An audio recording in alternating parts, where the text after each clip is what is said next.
నా పేరు విష్ణుప్రియ. మాది చిత్తూరు. నేను 2010 నుంచి ధ్యాన పరిచయం అవ్వడం, అలా ఆడుతూ, పాడుతూ సరదాగా వచ్చాను. మా పిన్ని ద్వారా ధ్యానం నేర్చుకోవడం. తనకి బ్యాక్ బోన్ పెయిన్ హెవీగా ఉండేది. తన ఊర్లో ఒక ఆవిడకి బోత్ కిడ్నీస్ ఫెయిల్యూర్ అయ్యాయి. ఆ టైంలో నేను వెళ్తూ, వెళ్తూ నేను ధ్యాన పరిచయం చేసుకోవడం, అలాగా పరిచయం అవుతూ చిన్న పిల్లలకి కానీ, మా పిల్లలకి అందరికీ ధ్యానం నేర్పిస్తూ స్కూల్స్‌కి, కాలేజెస్‌కి ధ్యాన పరిచయం చేసేదాన్ని. అలా టైంలో కూడా 108 అవర్స్ ఒక పత్రి గారి కాన్సెప్ట్‌లు చెప్తూ పత్రిక బోధనలు చెప్పేవాళ్ళము. అలా చెప్పిన దానికి ఇండియన్ వరల్డ్ రికార్డ్ వాళ్ళు కానీ అవార్డ్ ఇచ్చారు. అలా చాలా అనుభవాలు. ఈ ప్రతి సెకండు ధ్యానంకొచ్చాక అద్భుతాలంటే అద్భుతాలు. ప్రతిరోజు ఒక అద్భుతం జరిగేది. అలా ఇంటింటి ధ్యానం చేస్తూ ఉంటే మా వీధిలో వాటర్ రాకపోయినా మున్సిపల్ ట్యాప్‌కి మోటార్లు వేసి లాగేవాళ్ళు. కానీ నేను ఇంటి ధ్యాన ప్రచారం చేస్తే హ్యాపీగా మా సంపు నిండిపోయి సెకండ్ ఫ్లోర్‌లో కూడా ట్యాంక్ ఓవర్‌ఫ్లో అయ్యేది. అలా ఎన్నో అద్భుతాలు. మా అబ్బాయి స్కూల్‌లో గవర్నమెంట్‌కేసాము. ప్రైవేట్ స్కూల్ నుంచి కొంచెం ఫైనాన్షియల్ ప్రాబ్లమ్ అయింది. 2013లో ధ్యానంకి వచ్చిన తర్వాత. అప్పుడు డిస్ట్రిక్ట్‌లో ఫస్ట్ ఒక్కరినే సెలెక్ట్ చేశారు. దాంట్లో మా అబ్బాయిని సెలెక్ట్ చేశారు. నెహ్రూ పుట్టినరోజు సందర్భంగా ఢిల్లీకి తీసుకెళ్తామన్నారు. కానీ వాళ్ళ టీచర్స్ నాకు ఫోన్ చేసి అడిగారు. "ఏంటి మేడంని పంపుతారా?" అంటే, "అరే! పిల్లలు ఎప్పుడు పేరెంట్స్ లేకుండా ఉండరండి. ఎలా కుదురుతుంది? పక్కన ఉంది ఢిల్లీ." "కాదండి" అంటే, "లేదు లేదు మీ అబ్బాయి గురించి మీకేం తెలుసండి? కొత్త కదా స్కూల్‌కి. కోవిడ్ టైంలో ఎప్పుడు రన్ అయ్యేది కాదు. ఎప్పుడు చూడు బంద్ అలా ఉండేది. ఆ టైంలో అక్కడ వాళ్ళు అనౌన్స్ చేశారు. మరి ఢిల్లీకి 15 రోజులు ఏసీ ఆహ్, ట్రైను, అలాగే అక్కడ అకామిడేషన్ ఏసీ, అక్కడ మినిస్టర్ దగ్గర అంతా ప్రైజులు తీసుకోవడం. తర్వాత ఇక్కడికొచ్చి మా కలెక్టర్ దగ్గర, మా చిత్తూరు మినిస్టర్ల దగ్గర అంతా ప్రైజులు తీసుకోవడం. అదొక మిరాకిల్ అనమాట. ఆ వెళ్ళిన రోజు కూడా 2011 సంవత్సరం 11వ తేదీ అన్నీ 11 వచ్చాయి. నిజంగా అద్భుతం. అంటే ఆ రోజు మరచిపోలేని స్వీట్ మెమరీస్ అలాంటివి. పేపర్‌లో వాడికి ప్రైజెస్ అన్నీ రావడం మా జీవితంలో మరపులేని రోజులనమాట అవన్నీ. అలా ఎన్ని అద్భుతాలు. అసలు మేము లెవెల్‌కి వెళ్ళిపోయాం ఫైనాన్షియల్‌గా 2013లో. కొంచెం సెక్షన్ చేయడం, పిరమిడ్ స్టార్ట్ చేయాలనుకున్నాను. అన్నీ పెండింగ్ పడింది. కానీ అక్కడి నుంచి మళ్ళీ ఇప్పుడు హీరో లెవెల్‌కి ఒక్క రూపాయి అప్పు లేకుండా జీవిస్తూ ఉన్నాను. నిజంగా ఏ తల్లిదండ్రులు, ఏ అన్నదమ్ములు ఎవ్వరూ మనకు సపోర్ట్ చేయరు. మనలో అద్భుతమైన శక్తి ఉంది అని నాకు ధ్యానం ద్వారా ఎంతో అద్భుతంగా నేను మార్పు చెందాను. అసలు ధ్యానంకు మించింది ఇంకా అల్టిమేట్ ఈ జీవితంలో భూమిపైన ఏది లేదు. అంత అద్భుతమైనది ధ్యానం. అలాగే మా వారికి వారికోస్ వెయిన్స్ ఉండేది కాల్లో. సర్జరీ చేయాలి. కానీ అది రిపీట్ అవుతుంది అన్నారు డాక్టర్స్ ధ్యానంకి రాకముందు. అసలు అందరూ చెప్తూ ఉంటారు కదా అనుభవాలు ఏమున్నాయని. మేము సెల్ఫ్ చెక్ చేసుకున్నప్పుడు మా వారికి ఆ వెరికోస్ వెయిన్స్ వల్ల కాళ్ళన్నీ డైలీ వాపులొచ్చేసి నిద్ర పట్టేది కాదు. అలాంటిది హెడేక్ అన్నీ ఉండేది. ఎప్పుడైతే తెచ్చామో కుటుంబ సమేతంగా అందరూ హ్యాపీగా సక్సెస్ అవ్వడము. అసలు ఇంతవరకు మళ్ళా సర్జరీ జోలికే వెళ్ళలేదు. 15 ఏళ్ళు అవుతోంది ధ్యానంలోకొచ్చి. అసలు ఆ వారికోస్ పెయిన్స్ కానీ, ఆ సింప్టమ్స్ కానీ ఏమీ లేవనమాట తనకు కూడా. అలా నాకు కానీ 2 సర్జరీస్ జరిగాయి. అంటే పిల్లలు డెలివరీ అప్పుడు సర్జరీతోనే పిల్లలు డెలివరీ అయ్యారు. కానీ అప్పుడు కూర్చోలేను ఎక్కువసేపు. ఇప్పుడైతే గంటలు గంటలు కూర్చోగలుగుతున్నాను. అద్భుతంగా క్లాసులు చెప్పగలుగుతున్నాను. నన్ను నేను మార్పు అయితే మాత్రం అద్భుతంగా ఉంది. అసలు నేను 10థ్ క్లాసే. కానీ నాకు ఈ బుక్సు పత్రిగారు ఎలా అయితే లక్షల బుక్కులు చదివారో, అట్లా నేను కూడా సార్ చెప్పిన బుక్స్ అంతా దగ్గర దగ్గర వేల బుక్కులు చదివాను. అలా నిజంగా అనర్గళంగా చెప్పగలుగుతున్నానంటే ఇదొక మిరాకిల్. ఎందుకంటే నేను స్కూల్‌లో కూడా ఫ్రెండ్స్‌తో గ్రూప్‌గా ఉండి ఏది పార్టిసిపేట్ చేయను. ఓన్లీ సింగిల్‌గా ఉండడం అలవాటు. స్టేజ్ ఎక్కాలంటే భయం. అలాంటిది ఈరోజు మైక్ పట్టుకొని స్టేజ్ పైకెళ్ళి చెప్పగలుగుతున్నాను. అలాగే మా ఊర్లో ఆహ్ ఇంటింటి ప్రచారం చేస్తున్నప్పుడు సబ్జెక్టులుంటే పాంప్లెంట్స్ డిస్ట్రిబ్యూట్ చేస్తాం రండి మేడం అన్నారు నాతో వచ్చిన అబ్బాయి.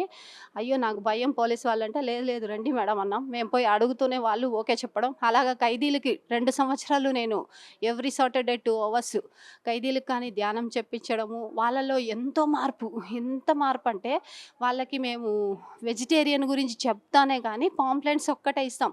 కంపల్సరీ వెజిటేరియనే తీసుకోవాలి, నాన్ వెజ్ తీసుకోకూడదని చెప్పడానికి కొంచెం భయం. ఎందుకంటే గవర్నమెంటే సప్లై చేస్తుందనమాట వాళ్ళకి ఎవ్రీ సండే.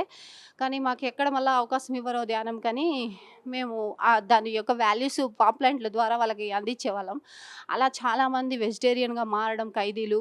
ఆ ఖైదీల్లో ఎంతో మార్పు అంటే కొంతమంది తప్పు చేయకుండా శిక్ష అనుభవిస్తూ ఉంటారు. వాళ్ళంతా మార్పు చెంది రిలీజ్ అవ్వడం. ఒక ఖైదీ అయితే నిద్ర పట్టేది కాదమ్మా నాకి అని బాధపడుతుంటే, నువ్వు ఎప్పుడైతే క్షమాగుణం నేర్చుకుంటావో, క్షమించడం నేర్చుకుంటావో, నిన్ను నువ్వు ఎప్పుడైతే క్షమిస్తావో, ఎదుటివాడిని ఎప్పుడైతే ఆ ఆత్మని ఆహ్వానించి క్షమించమని అడుగు, అప్పుడు నీలో అహంకారం పోయి అద్భుతంగా మార్పొస్తుందంటే, ఆయన ఎప్పుడైతే కంప్లీట్ సరెండర్స్ అయ్యారో, ఆ రోజు ఆయనకి హ్యాపీగా నిద్రపోవడం. అలా ఒకసారి ఏమైందంటే, ఎవ్రీ సండే వెళ్తుంటే ఒక ఖైదీ చెక్ రాసిస్తాను. అయ్యా మేము డబ్బులు తీసుకోము. మేమంతా ఫ్రీగా చెప్తాం. మీరు ఏమన్నా సేవ చేయాలంటే బయట వచ్చి మా సెంటర్స్ ఉన్నాయి. మావి ఎన్నో పిరమిడ్స్ ఉన్నాయి. అక్కడ చేయొచ్చు అని చెప్పాను. అలా మేము ఎన్నో ప్రోగ్రామ్స్ ఎన్ని వేల శాకాహార ర్యాలీలు చేశామంటే అన్ని.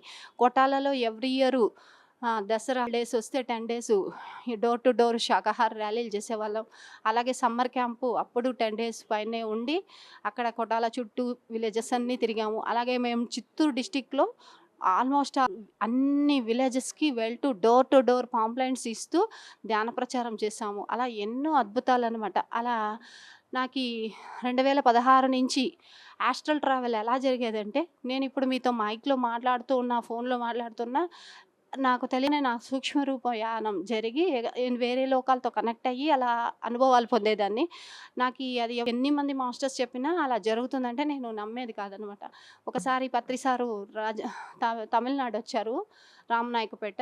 అక్కడికి వెళ్ళినప్పుడు సార్ పక్కనే చైర్‌లో కూర్చొని సార్‌తో ఎప్పుడు మాట్లాడను భయం. అలాంటిది ఆ రోజు కూర్చొని, సార్ నాకెప్పుడు ఇస్తూ ఇలా అనుభవాలొస్తున్నాయి సార్. ఇది ఏది నిజమో, అబద్ధమా, నాకు భ్రమలా, ఊహలా అర్థం కాలేదు సార్ అని సార్‌కి ఒక ఎక్స్‌పీరియన్స్ షేర్ చేశాను.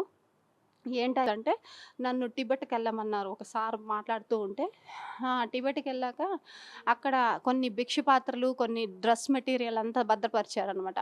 అవన్నీ ఐడెంటిఫై చేయమన్నారు. ఐడెంటిఫై చేశాక చాలామంది, వేల మంది ధ్యాన స్థితిలో ఉంటే దాంట్లో నీ శిష్యులు ఎవరో ఐడెంటిఫై చేయమన్నారు. చేశాక వాళ్ళని లేపమన్నారు. లేపి ఉన్నత లోకాలకి తీసుకెళ్తాను, కాంతి లోకాలకి వస్తావా అని అడిగారు. అప్పుడు వాళ్ళు లేదు అంటే, సరే ఓకే అలాగే వదిలేసి రండి బ్యాక్ అన్నారు. అలా వస్తే మారుమూల కొండ గుహలున్న ప్రాంతానికి తీసుకెళ్లారు మళ్ళీ. ఒక గుహలో ఒక లామా ధ్యాన స్థితిలో ఉన్నారు. వాళ్ళు నాతో ఇద్దరు మాస్టర్స్ వచ్చారు. వాళ్ళు కొన్ని ప్రాసెస్ చెప్పి వాళ్ళని అక్కడి నుంచి లేపి ఉన్నత లోకాలకు తీసుకెళ్ళిపోయి కాంతి లోకాల్లో విడిచిపెట్టొచ్చాను. అలాగే రెండో గుహలకెళ్ళాను. అక్కడ వాళ్ళు ఇద్దరు లామాలున్నారు. వాళ్ళకని అదే ప్రాసెస్ చేయించి ఉన్నత లోకాలకు తీసుకుపోయి వదిలిపెట్టాను. మూడో గుహలో సేమ్ అదేలాగా. అప్పుడు దలై లామా దగ్గరికెళ్ళి నమస్కారం చేయమన్నారు. మనలాగా నమస్కారమో, గుడ్ మార్నింగ్ కాదు. వాళ్ళకి మోకాళ్ళ పైన కూర్చొని డిఫరెంట్‌గా ఉంది వాళ్ళ నమస్కారం చెప్పడం.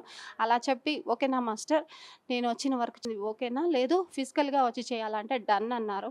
అప్పుడు వచ్చి వాళ్ళిద్దరితో గొడవ పడ్డాను నేను. అసలు మీరెవరు? ఎందుకొచ్చారు? నా ద్వారా ఎందుకు ఈ వర్క్ చేయించారు అని గొడవ పడ్డాను. దాంట్లో మెటాట్రాన్ పత్రి గారు, ఒకరు ప్రైమ్ క్రియేటర్ అనమాట. ఎందుకొచ్చాము మీ బర్త్‌లో ఎన్నో వేల సంవత్సరాలుగా పెండింగ్‌లో ఉన్నని ఈ ఇయర్‌లో ఫినిష్ చేయించాం మేడం అన్నారు. మరి ఎన్నో శతాబ్దంలో వాళ్ళు ధ్యాన స్థితిలో కూర్చున్నారంటే, ఒకటో శతాబ్దంలో ధ్యానంలో కూర్చున్నారంటే, ఇప్పుడు 21వ శతాబ్దం జరుగుతోంది. అన్ని వేల సంవత్సరాలుగా ధ్యాన స్థితిలో ఉన్నారు. వాళ్ళ గురుని లెగమని చెప్తే, మీ ద్వారా వర్క్ చేయించామని చెప్పారు. అలా పత్రికతోనే సారు, ఓకే మేడం మీరు మామూలోళ్ళదు, మీరు గ్రేట్ మాస్టరు, సీనియర్ మాస్టర్ అని చెప్పి సార్ వెంటనే చేరుకోమన్నారు. ఇది సత్యమా? ఇది అసత్యమా? అన్నారు సారు. సత్యం సార్ అంటే, మరి నువ్వు చెప్పింది కూడా సత్యమే మేడం అని వెంటనే క్లాప్స్ కొట్టించి అందరి ముందర నాకు సన్మానం చేశారు. అక్కడున్న వాళ్ళంతా ఒక 400 పీపుల్స్ ఉంటే వాళ్ళందరూ ఏమనుకున్నారంటే, అబ్బా! నిన్నలే మొన్నొచ్చింది ఈ మహాతల్లికి ఏం సన్మానం చేశారు గురువుగారు అంటే, నేను ఒక్కటే చెప్పాను బైక్‌లో. సార్ సన్మానం చేశారంటే మనకు పెద్ద బాధ్యత అప్పజెప్తారు. ఎవరైతే అర్హులో వాళ్ళకి ఖచ్చితంగా అప్పజెప్తారు అని చెప్పాను. సార్ నవ్వుతూ వచ్చారు. అలాగే ఒకసారి కోవిడ్ టైంలో మళ్ళీ రామనాయకపేటలో పోయినప్పుడు అందరి చేతితో ఆయన బుక్ ఉన్నింది. సార్ రూమ్‌కెళ్తే సార్ పడుకోనున్నారు. అబ్బా! నిజమైపోయానే సార్ చేతులారా తీసుకోలేకపోయానే అని ఒక థాట్ లోపొస్తూ ఉంది. వెంటనే సారు రాజు డ్రైవర్‌ని పిలిచి బుక్ తెమ్మన్నారు. బుక్ తెచ్చారు. నాకిచ్చారు. సార్ మీరు మామూలు కాదు సార్ పేగులు లెక్క పెడతారు అంటే, గురువుగారు ఏమన్నారంటే లేసి అలా షోల్డర్ పైన చెయ్యేసుకొని నవ్వుతూ సరదాగా కాసేపు నడిచారు నాతో పాటు. అలా గురువు ప్రతిదీ మనల్ని స్కాన్ చేయగలుగుతారు. గత జన్మలు చూడగలుగుతారు. మనం ఎవరు ఏంటి ప్రతిదీ తెలుసుకోగలుగుతారు. మరి గురువులతో సజ్జన సంగతి అంటే ఆషామాషి కాదు. మరి అలాగే పత్రి గారు కొట్టాలా వచ్చినా, మరి వచ్చిన సార్‌తో పాటు సార్‌కి వంటలు చేసేటప్పుడు హెల్ప్ చేసేదాన్ని నేను కూడా.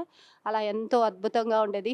ఒకసారి ఏమైందంటే ప్రతి పిరమిడ్‌కి ఓపెనింగ్‌కి మా డిస్ట్రిక్ట్‌లో ఇచ్చిన గురువుగారు వెళ్ళేవాళ్ళం. మా సరౌండింగ్ తమిళనాడు, కర్ణాటక, ఆంధ్ర ఎక్కడ మా దగ్గరకి వస్తే సార్ వచ్చారంటే ఇంక అద్భుతం పండగే అనమాట. అలా వెళ్ళేవాళ్ళం. అలా వెళ్తే ఒక పిరమిడ్ ఓపెనింగ్‌కి తమిళనాడు వెళ్లారు. అక్కడ ఆ మేడం ముందుగానే ఫోన్ చేసి రమ్మని చెప్పారు. "మేడం మీరు వంటలు చేస్తూ ఉంటారు కదా! సార్‌కి హెల్పింగ్‌గా మీరిక్కడ సార్‌కి ఏం కావాలో అవి ఇష్టమైనవి చేసి పెట్టండి" అన్నారు.